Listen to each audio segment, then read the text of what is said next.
అంటే ఒక వ్యక్తి ఒక పార్టీలో చేరాడంటే ఆ వ్యక్తి యొక్క భావజాలాన్ని కానీ ఆ వ్యక్తి యొక్క భావ ప్రకటన స్వేచ్ఛను కానీ ఆ పొలిటికల్ పార్టీస్ హరించడానికి లేదు అధ్యక్ష. నేను గత 8 సంవత్సరాలుగా ఇండిపెండెంట్గా ఒక వ్యక్తిగా సంస్థను నడుపుతూ చేస్తున్నటువంటి ప్రయత్నాలని అడ్డుకట్ట వేయడానికి మొదటి రోజు నుంచే ప్రయత్నం జరిగింది అధ్యక్ష.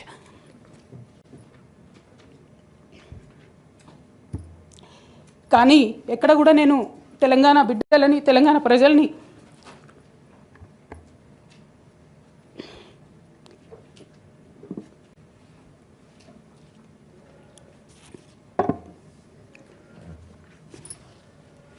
వాళ్ళను డిసప్పాయింట్ చేయదు కాబట్టి నవ్వుతూ పనిచేస్తూ వెళ్ళిపోయిన అధ్యక్ష. ఇప్పుడు నా దగ్గరికి ఎప్పుడు పెద్దవాళ్ళు పైరవికారులు కాంట్రాక్టర్లు ఎవరు రాలేదు అధ్యక్ష. నేను ఎప్పుడు కూడా పేద ప్రజల మధ్యలోనే ఉండి పనిచేస్తున్నాను అధ్యక్ష. నా దగ్గరికి వచ్చినటువంటి బీడీ కార్మికులు కావచ్చు, బీడీ టేకేదారులు కావచ్చు, అంగన్వాడీ టీచర్లు కావచ్చు, ఆశా వర్కర్లు కావచ్చు, ఐకేపీ ఎంప్లాయీస్ కావచ్చు అధ్యక్ష, అదేవిధంగా జిహెచ్ఎంసీ కార్మికులు కావచ్చు అధ్యక్ష, టీచర్లు కావచ్చు అధ్యక్ష, నిరుద్యోగులు కావచ్చు, ఆడబిడ్డలు కావచ్చు, సింగరేణి ఉద్యోగులు కావచ్చు, కరెంట్ ఎంప్లాయీస్ కావచ్చు, ఎవరు వచ్చినా అధ్యక్ష నేను కాదనకుండా నాకెంత వీలైతే అంత పనిచేసి పెట్టేటటువంటి ప్రయత్నం చేసిన అధ్యక్ష. అయినా సరే అధ్యక్ష పార్టీ మౌత్ పీసులుగా ఉండేటటువంటి పార్టీ పేపర్లు, పార్టీ ఛానళ్ళు ఏ ఒక్కరు కూడా ఎన్నడూ కూడా మద్దతు ఇవ్వలేదు అధ్యక్ష.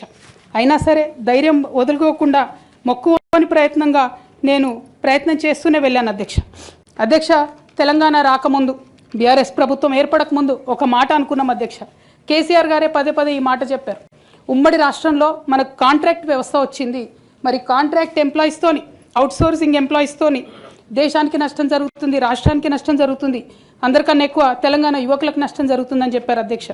ఆనాడు వారు సరదాగా ఒక మాట అనేవాళ్ళు, అందరికీ కాంట్రాక్ట్ పోస్ట్ ఉంది, మరి ముఖ్యమంత్రికి కూడా కాంట్రాక్ట్ పోస్ట్ ఉంటుందా అని చెప్పి ప్రశ్నించేవారు అధ్యక్ష. కానీ తెలంగాణ వచ్చిన తర్వాత 10 ఏళ్లలో కూడా కాంట్రాక్ట్ వ్యవస్థను మనం రద్దు చేసుకోలేకపోయినాం అధ్యక్ష. అది కాకుండా అవుట్సోర్సింగ్ ఎంప్లాయీస్ అవుట్సోర్సింగ్ వ్యవస్థను పెంచి పోసిపోయినాం అధ్యక్ష. బాధతో చాలా ఆవేదనతో నేను ఈ మాటలు చెప్తా ఉన్నా అధ్యక్ష. తెలంగాణ సమాజానికి ఏదైతే ప్రశ్నించడం నేర్పించినటువంటి బీఆర్ఎస్ పార్టీ అధ్యక్ష, అంతర్గత వేదికలలో అనేక సందర్భాలలో నేను ప్రశ్నిస్తే అధ్యక్ష నా మీద కక్ష కట్టారు అధ్యక్ష. కేసీఆర్ గారు చుట్టూ ఉన్నటువంటి కొందరు వ్యక్తులు తప్పక చెప్తున్నాను అధ్యక్ష ఈ మాట. ఎందుకంటే భారతదేశ రాజ్యాంగం ప్రకారం రాజకీయ పార్టీలు ఏవైనా కూడా ప్రజలకు ఒక దిక్సూచిగా నిలవాలి అధ్యక్ష, ప్రజలకు ఒక దారిదీపంగా నిలవాలి. పార్టీలోనే అంతర్గత ప్రజాస్వామ్యం లేకపోతే రాష్ట్రంలో ఎట్లా ప్రజాస్వామ్యం ఉంటుందనే విషయాన్ని కూడా మనందరం గమనించాలి కాబట్టి ఈ మాట చెప్తా ఉన్నాను అధ్యక్ష. మరి కక్షగట్టి నన్ను ప్రశ్నించినందుకు పార్టీ నుండి బయటకు పంపించారని చెప్పక తప్పదు అధ్యక్ష. మొదటి సంవత్సరం నుంచే రాష్ట్ర స్థాయి నిర్ణయాలలో ఎక్కడ కూడా నా పాత్ర లేకుండా కట్టుబడి చేసినారు అధ్యక్ష. ఇవాళ ఆనాడు బాధపడ్డా ఇవాళ నేను సంతోషపడతా ఉన్నా అధ్యక్ష. ఎందుకంటే అధ్యక్ష ధర్నా చౌక్ రద్దు చేయడం అనేటటువంటిది ప్రజాస్వామిక హక్కుల్ని కాలరాయడంలో మొదటి మెత్త అధ్యక్ష. ఆనాడు ఇంటర్నల్గా ఎంత ప్రొటెస్ట్ చేసినా కూడా రాష్ట్రం వచ్చింది, ఇప్పుడు ధర్నాలు ఎందుకు, దరఖాస్తులు లేవు, ధర్నాలు లేవు, అన్ని పనులు చేసి పెడతామని చెప్పుకుంటూ వెళ్ళడం జరిగింది అధ్యక్ష. అట్లానే రైతులకు జరిగినటువంటి అక్రమ అరెస్టులు అధ్యక్ష, ఇవాళ ఒక్కొక్క దగ్గర నుంచి రైతులు మాట్లాడుతూ ఉంటే బాధ తట్టుకోలేకపోతున్నాం అధ్యక్ష. అదేవిధంగా పార్టీలో జరుగుతున్నటువంటి అవినీతి అధ్యక్ష, ప్రభుత్వంలో జరుగుతున్నటువంటి అవినీతిని ఎప్పటికప్పుడు నేను వారి దృష్టికి తీసుకెళ్లడం జరిగింది అధ్యక్ష. అమరజ్యోతి నుంచి మొదలు పెట్టుకుంటే అధ్యక్ష, అంబేద్కర్ విగ్రహం దగ్గర నుంచి మొదలు పెట్టుకుంటే అధ్యక్ష, సెక్రటేరియట్ నుంచి మొదలు పెట్టుకుంటే అధ్యక్ష, కలెక్టరేట్లలో కూడా తీరని అవినీతి జరిగిన మాట ముమ్మాటికి వాస్తవం అధ్యక్ష. దీనికి పెద్ద ఉదాహరణలు సిద్దిపేట సిరిసిల్లలో కట్టినటువంటి కలెక్టరేట్లు 2 వచ్చినటువంటి మొదటి వర్షానికే 2 కూడా మునిగిపోయినాయి అధ్యక్ష. ఆ విజువల్స్ అందరం కూడా మనం చూడడం జరిగింది. ఇక సిద్దిపేటలో సిరిసిల్లలో కట్టిన కలెక్టరేట్లకే దిక్కు లేకపోతే మొత్తం రాష్ట్రంలో కట్టినటువంటి అన్ని బిల్డింగ్లు ఎట్లుంటాయన్న విషయాన్ని కూడా ఒకసారి తెలంగాణ ప్రజలు ఆలోచించుకోవాలి అధ్యక్ష. ఒక పక్క నిజం మాట్లాడే వాళ్ళను, సూటిగా మాట్లాడే వాళ్ళను, ఉన్నట్టు చెప్పే వాళ్ళను రిస్ట్రిక్ట్ చేయడమే కాకుండా అధ్యక్ష ఉద్యమకారుల విషయంలో తీరని నిర్లక్ష్యం గురైంది అధ్యక్ష. అనేక సందర్భాల్లో నేను పార్టీ నాయకులని, పెద్ద నాయకులను కూడా అనేక సందర్భాల్లో అడిగిన అధ్యక్ష. వేరే విధంగా సహకరించకపోతే, వేరే విధంగా వాళ్ళకి హెల్ప్ చేయలేకపోతే కనీసం సీఎం రిలీఫ్ ఫండ్ కింద మనిషికి 10 లక్షలు ఇద్దాం, ఎక్కడోళ్ళు అక్కడ సెటిల్ అయిపోతారు అధ్యక్ష అని కూడా అడిగినాం అధ్యక్ష. అది కూడా చేయలేదు. 43 లక్షల మందికి పెన్షన్లు ఇస్తున్నామని గర్వంగా మనం చెప్పుకుంటున్నాం. ఉద్యమకారులు కాన్స్టిట్యున్సీకి 1000 మంది కూడా ఉండరు. ఆ 1000 మందిని పట్టుకుంటే ఇంకో 1,00,000 మందికి ఎక్కువైతుంది. వాళ్ళకు పెన్షన్ ఇస్తే లాగుంటుంది, గౌరవంగా ఉంటుందని అనేక సందర్భాల్లో చెప్పినాం అధ్యక్ష. అది కూడా 69లో పనిచేసినటువంటి ఉద్యమకారులు వాళ్ళ స్ఫూర్తిని తీసుకొనే మనం ముందుకెళ్ళినామని చెప్పి మనం చెప్పుకున్నాం అధ్యక్ష. కానీ వారిని కూడా ఎన్నడూ కూడా గుర్తించలేకపోయినాం అధ్యక్ష. అదేవిధంగా విద్య విషయంలో అధ్యక్ష మన మెయిన్ ట్యాగ్ లైన్ నీళ్లు నిధులు నియామకాలు అనేటటువంటి మన మెయిన్ ట్యాగ్ లైన్ ఏదైతే ఉంటుందో అధ్యక్ష అన్నిటినీ కూడా గండుగొట్టుకుంటూ పోయినాం అధ్యక్ష.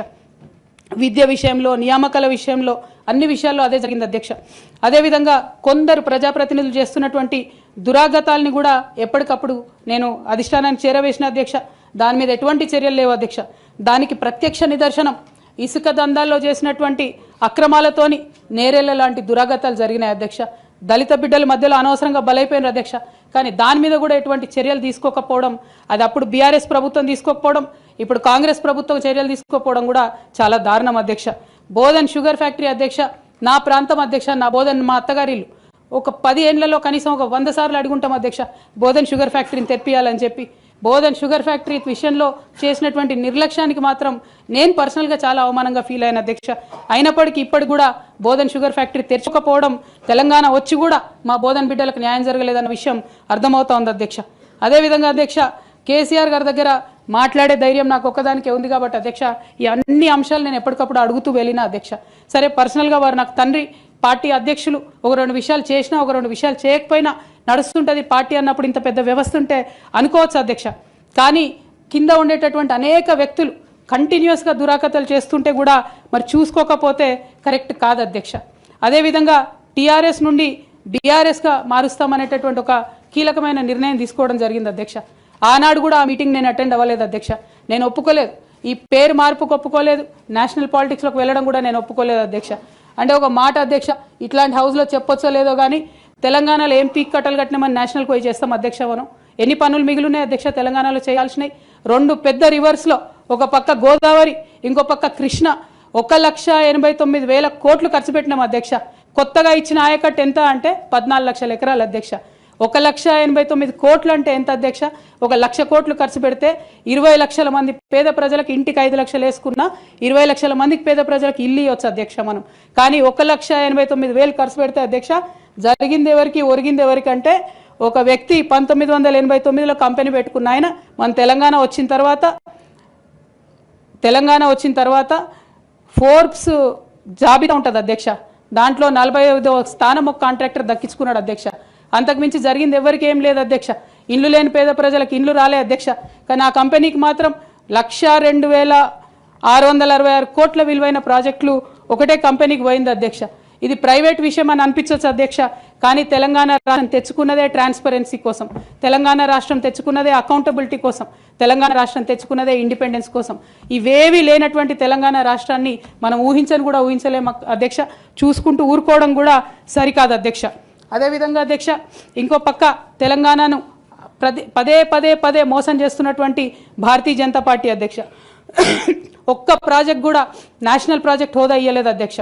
ఒక్కటంటే ఒక్కటి కూడా విభజన హామీలు అమలు చేయలేదు అధ్యక్ష. ఐఐటిఆర్ లాంటి సంస్థ మన దగ్గర వస్తే ఎంతోమంది యువకులకు ఉద్యోగాలు వచ్చాయి అధ్యక్ష. అవి పర్సనల్గా ఇవ్వకుండా ఆపారు అధ్యక్ష. అనేక కంపెనీలకు అయితే మీరు మహారాష్ట్ర బోండి, గుజరాత్ బోండి అని చెప్పి భారతీయ జనతా పార్టీ పెద్ద నాయకులు చెప్పి ఇక్కడ యువకులకు అన్యాయం చేశారు అధ్యక్ష. భారతీయ జనతా పార్టీ మీద ఎడతెగని పోరాటం నేను చేశాను అధ్యక్ష. అది పార్లమెంట్లో మాట్లాడడం కావచ్చు, బయట మాట్లాడడం కావచ్చు, అనేక అంశాల మీద కొట్లాడడం కావచ్చు అధ్యక్ష. ఇంత చేస్తే కేసీఆర్ గారి మీద కక్షతో అధ్యక్ష ఆఖరికి నన్ను జైల్లో కూడా పెట్టడం జరిగింది అధ్యక్ష. అయినప్పటికీ ఏనాడు మా పార్టీ నాకు అండగా నిలబడలేదు అధ్యక్ష. 3 సంవత్సరాలు నేను ఒక్కదాన్నే ఈడీతోని, సిబిఐతోని అనేక అంశాల్లో కొట్లాడుకున్న తప్పితే ఎక్కడ కూడా పార్టీ అండగా నిలబడలేదు అధ్యక్ష. ఇది ఎందుకు చెప్తా ఉన్నా అంటే అధ్యక్ష, ఒక పార్టీ అంటే ఒక సంఘం అధ్యక్ష. ఒక సంఘం అంటే ఒకే భావజాలంతో కలిసి పనిచేసే వ్యక్తులు అధ్యక్ష. ఒకడు గాయపడి పడిపోతే వాడిని ఎత్తుకొని పోతారు అధ్యక్ష, భుజాల మీద తీసుకొని పోతారు అధ్యక్ష. లేదు నువ్వు మా భావజాలంతో కరెక్ట్గా లేవంటే తీసి ఆనాడే అవతల పడేయాలి అధ్యక్ష. అట్లా కాకుండా అదే పార్టీలో కొనసాగాలి, కానీ పార్టీ మీకు అండగా నిలబడదు అనేటటువంటిది కరెక్ట్ కాదు అధ్యక్ష. ఇది డెమోక్రటిక్ సిస్టంలో కాన్స్టిట్యూషన్ స్పిరిట్ని తీసుకొని పనిచేసేటటువంటి పొలిటికల్ పార్టీస్ బిహేవ్ చేయాల్సినటువంటి పద్ధతి కాదు అధ్యక్ష. ఇవన్నీ ఇట్లా జరుగుతూ వస్తున్నటువంటి క్రమంలో బీఆర్ఎస్ పార్టీ అధికారం కోల్పోయింది అధ్యక్ష. అధికారం కోల్పోయిన తర్వాత కాంగ్రెస్ పార్టీ వచ్చి ఒక ఎంక్వైరీ చేసింది అధ్యక్ష, ఘోష్ కమిటీ అని. బీఆర్ఎస్ పార్టీలో ఉన్నటువంటి ఏ పెద్ద నాయకుడు కూడా మాట్లాడాడు అధ్యక్ష. కేసీఆర్ గారు అంటే ఎవరు మాట్లాడారు? అదే కేటీఆర్ గారినో హరీష్ రావు గారినో అంటే అందరు లేచి నిల్చొని మాట్లాడతారు అధ్యక్ష. నేను ఒకటే అంటే అధ్యక్ష, ఒక నాయకుడిని నమ్ముకొని ప్రాంతీయ పార్టీ అంటే ఏంది అధ్యక్ష? ఒక నాయకుడు అధ్యక్ష. ఆ నాయకుడు ఆయన భావజాలం ఆయన ఐడియాలజీ మీద నడిచేదే ప్రాంతీయ పార్టీ. అది ఎన్టీఆర్ గారు పెట్టిన పార్టీ కావచ్చు, కేసీఆర్ గారు పెట్టిన పార్టీ కావచ్చు. ఆ పార్టీ నాయకుడికే దెబ్బ తగిలితే, ఆ పార్టీ నాయకుడి మీదకే మచ్చ వస్తే పార్టీ మనుగడకే అర్థం ఉండదనేటటువంటి ఉద్దేశంతో ఘోష్ కమిటీ అప్పుడు కూడా నేను ఒక్కదాన్నే జాగృతితోని ధర్నా చేసిన అధ్యక్ష. ఏ ఒక్కరు మాట్లాడరు అధ్యక్ష.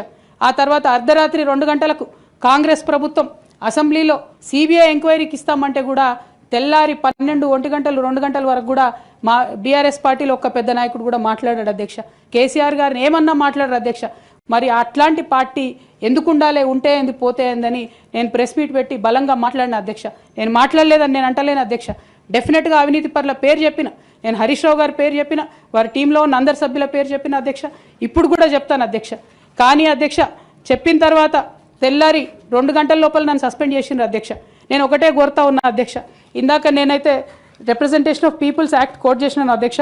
అందులో సెక్షన్ 19.1C అని కూడా ఉంటుంది అధ్యక్ష. ఇది రైట్ టు అసోసియేషన్లో అధ్యక్ష ఆర్టికల్ 19.1C. అంటే ఒక అసోసియేషన్లో మనం మెంబర్ అయినంత మాత్రాన ఖచ్చితంగా ఆ party membership does not place an individual outside the constitution అధ్యక్ష. Especially when it concerns the allegation of corruption, maladministration and breach of public trust lies at the core of protected political speech adhyaksha. Political speech has to be protected by Constitution of India adhyaksha. అదే విధంగా అధ్యక్ష disciplinary action committee అన్నారు అధ్యక్ష. అధ్యక్ష అసలు BRS party constitution అధ్యక్ష ఒక national లెవెల్లో పనిచేయాలనుకునే పార్టీది 8 పేజీల కాన్స్టిట్యూషన్ అధ్యక్ష. అధ్యక్ష నిజంగా ఇవాళ నేను ధైర్యంగా చెప్తా ఉన్నా, ఆ constitution of BRS party is a joke అధ్యక్ష. ఏమి ఉండదు అందులో. అసలు పోయిన కమిటీ ఎప్పుడు వేసిర్రంటే ఎవరికి కూడా గుర్తుండదు అధ్యక్ష. నన్ను సస్పెండ్ చేసే ముందు డిసిప్లినరీ యాక్షన్ కమిటీ అని సడన్గా రాత్రికి రాత్రి పుట్టుకొచ్చింది అధ్యక్ష. పుట్టుకొచ్చి నన్ను సస్పెండ్ చేశారు అధ్యక్ష. కనీసం నన్ను పిలవాలా, కనీసం షోకాజ్ నోటీస్ ఇవ్వాలా, పోనీ ఇవ్వలేదు.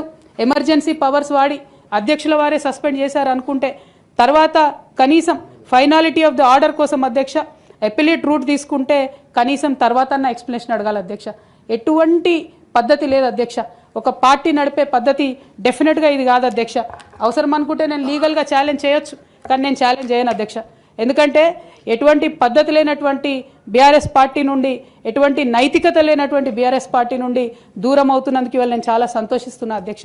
నా కుటుంబం, నా పార్టీ, నా రక్తం, నా చెమట, నేను 20 సంవత్సరాలు తెలంగాణ ఉద్యమం కోసం నేను పడ్డటువంటి శ్రమ, నేను చేసినటువంటి కష్టం గుర్తించకుండా ఒక చిన్న ఉరిదీసేవాడిని కూడా అడుగుతారు అధ్యక్ష. ఈ దేశంలో అంత మంచి దేశం మనది, అయినా కూడా సస్పెండ్ చేశారంటే చాలా సంతోషిస్తున్నా అధ్యక్ష. ఇవాళ నేను వేరే ఏం లేదు. అయితే కాంగ్రెస్ పార్టీ అధ్యక్ష నా సస్పెన్షన్ని పొలిటికల్గా వాడుకోవాలని ఈ బీఆర్ఎస్ పార్టీలో వచ్చినటువంటి చీలికలను చాలా పెద్ద ఎత్తున వాళ్ళు ప్రమోట్ చేస్తూ ఉన్నారు అధ్యక్ష. ప్రత్యేకించి వారు నాపై చేస్తున్న ఆరోపణ అధ్యక్ష, ఇది ఆస్తుల పంచాయతీ, ఆత్మగౌరవం పంచాయతీ కాదని చెప్తా ఉన్నారు అధ్యక్ష. నేను ఇవాళ మీ ద్వారా తెలంగాణ ప్రజలకు చెప్పదలుచుకున్న అధ్యక్ష. అధ్యక్ష నాకు దైవభీతి ఎక్కువ అధ్యక్ష, దైవ భక్తురాలు నేను. లక్ష్మీ నరసింహస్వామి మా ఇంటి దేవుడు అధ్యక్ష. ఆ లక్ష్మీ నరసింహస్వామి మీద ప్రమాణం చేసి చెప్తా ఉన్నా అధ్యక్ష. ఒక మహిళగా నాకు 2 కొడుకులు ఉన్నారు అధ్యక్ష, వాళ్ళిద్దరి మీద ప్రమాణం చేసి చెప్తా ఉన్నాను, నాది ఆస్తుల పంచాయతీ కాదు అధ్యక్ష, నాది ఆత్మగౌరవం పంచాయతీ.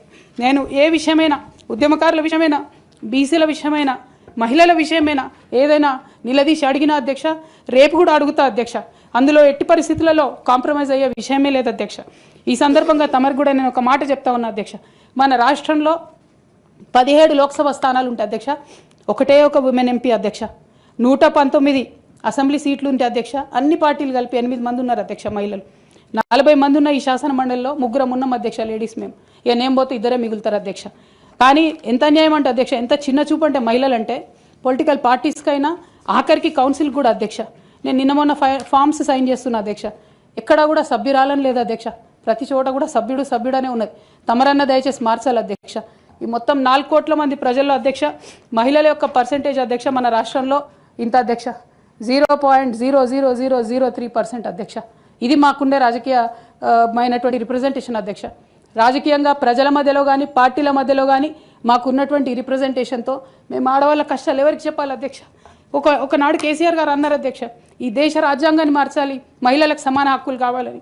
నేను అడుగుతా ఉన్నా అధ్యక్ష, పార్టీలు రాజ్యాంగాలు మార్చుకోవాలి అధ్యక్ష, ఇవ్వండి మహిళలకు సీటు. మీరు ఎంకరేజ్ చేయకపోతే ఎవరు ఇస్తారు అధ్యక్ష? సుభాష్ చంద్రబోస్ కానీ ఇట్లాంటి వాళ్ళందరూ, కానీ తర్వాత వాళ్ళ ఫిలాసఫీ వెతుక్కొని వాళ్ళ దారి వాళ్ళు వెతుక్కొని పోయినారు అధ్యక్ష.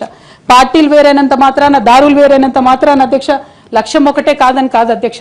నా లక్ష్యం ఎప్పటికైనా ఒకటే అధ్యక్ష, తెలంగాణ బాగుండాలి, తెలంగాణ ప్రజలు బాగుండాలి, వాళ్ళ కోసం పనిచేయాలి అధ్యక్ష. దానికోసం నేను ఖచ్చితంగా పనిచేస్తూనే ఉంటాను అధ్యక్ష. అధ్యక్ష అదేవిధంగా అధ్యక్ష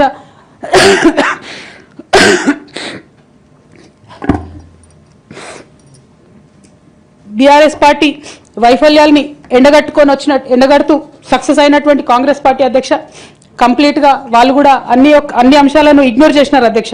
నేను రిక్వెస్ట్ చేస్తున్నా అధ్యక్ష, ప్రధానంగా విద్య విషయంలో, నీళ్ల విషయంలో వాళ్ళు చేస్తున్నటువంటి తప్పిదాలే మీరు కొనసాగిస్తే డెఫినెట్గా ప్రజలు మీకు బుద్ధి చెప్తారు, అందులో ఎటువంటి అనుమానం లేదు. నేను చివరిగా ఒక్క మాట చెప్తాను అధ్యక్ష, डरना नहीं किसी के भी पैरों के नाप से, डरना नहीं किसी के भी पैरों के नाप से, आखिर में पुण्य जीत ही जाएगा पाप से, आखिर में पुण्य जीत ही जाएगा पाप से. गीता में कृष्ण ने कहा अर्जुन से बस यही, गीता में कृष्ण ने कहा अर्जुन से बस यही, आखिर में पुण्य जीत ही जाएगा पाप से. అధ్యక్ష నేను నిజం పక్షాన ఉన్నాను అధ్యక్ష. అధ్యక్ష నేను నైతికత పక్షాన ఉన్నాను అధ్యక్ష. నేనేమి తప్పు చేయకుండా పార్టీలో కొంతమంది కక్షగట్టి మహిళా నాయకత్వం ఎదగకుండా పార్టీలో కొంతమంది కక్షగట్టి అధ్యక్ష ఎక్కడైతే ఉద్యమకారుల మాటలు కేసీఆర్ గారికి చేరుతాయో, ఎక్కడైతే సామాన్య కార్యకర్తల మాటలు కేసీఆర్ గారికి చేరుతాయో, ఎక్కడైతే పేదవాళ్ళ మాటలు కేసీఆర్ గారికి చేరుతాయి అనుకున్నారు అధ్యక్ష, వాళ్ళకు అడ్డు కూడా కట్టి ఇవాళ నన్ను పార్టీ బయట వేసినారు అధ్యక్ష. అటువంటి పార్టీలో నేను ఉండదలుచుకోలేదు అధ్యక్ష.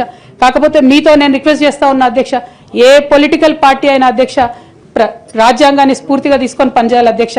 బీఆర్ఎస్ పార్టీ ఆ స్ఫూర్తితో లేదు అధ్యక్ష. కాబట్టి నేను ఈ రాష్ట్రంలో మహిళలకు కొంత ఇన్స్పిరేషన్ ఇవ్వడానికి అధ్యక్ష, ప్రజలకు ఓవరాల్గా సేవ చేయడానికి అధ్యక్ష, ఇప్పుడు కాంగ్రెస్ పార్టీ చేస్తున్న విధానాలకు ప్రధాన ప్రతిపక్షం అధ్యక్ష ఇవాళ లేనేలేదు హౌస్లో, నిన్న మొన్న అసెంబ్లీ నడిచింది అక్కడ లేనేలేదు అధ్యక్ష. ఆ యొక్క గ్యాప్ని ఫిల్ఫిల్ చేయడానికి అధ్యక్ష నేను ఇవాళ ఒక వ్యక్తిగా ఈ హౌస్లోకి వెళ్ళిపోతున్నా అధ్యక్ష. కానీ నేను ఒక శక్తిగా ఫ్యూచర్లో చట్టసభలకు తిరిగి వస్తా అధ్యక్ష. డెఫినెట్గా ఒక పొలిటికల్ సిస్టమ్ని క్రియేట్ చేస్తా అధ్యక్ష ఈ స్టేట్లో, చేసి ఖచ్చితంగా ఒక శక్తిగా నేను తిరిగి వస్తాను అధ్యక్ష. మీ అందరి యొక్క ఆశీర్వాదంతో ఈ హౌస్లో ఈ 4-5 ఇయర్స్లో మీతో ఉన్న అనుబంధంతో నేను చెప్తా ఉన్నా అధ్యక్ష, మీరు చాలా అవకాశాలు ఇచ్చారు అధ్యక్ష, చాలాసార్లు మాట్లాడే అవకాశాలు ఇచ్చారు, అనేక సమస్యల మీద పోరాటం చేసే అవకాశం ఇచ్చారు, మీకు ధన్యవాదాలు తెలియజేస్తాను అధ్యక్ష. కాకపోతే తెలంగాణ డెవలప్మెంట్ కోసం ఇప్పుడున్న పార్టీ కూడా అంతే కమిటెడ్తో పనిచేయాలని చెప్పి డిమాండ్ చేస్తూ ఆ అన్ని అంశాలను టేకప్ చేసి మేము పనిచేస్తామని మీకు తెలియజేస్తూ మీ దగ్గర సెలవు తీసుకుంటున్నాను.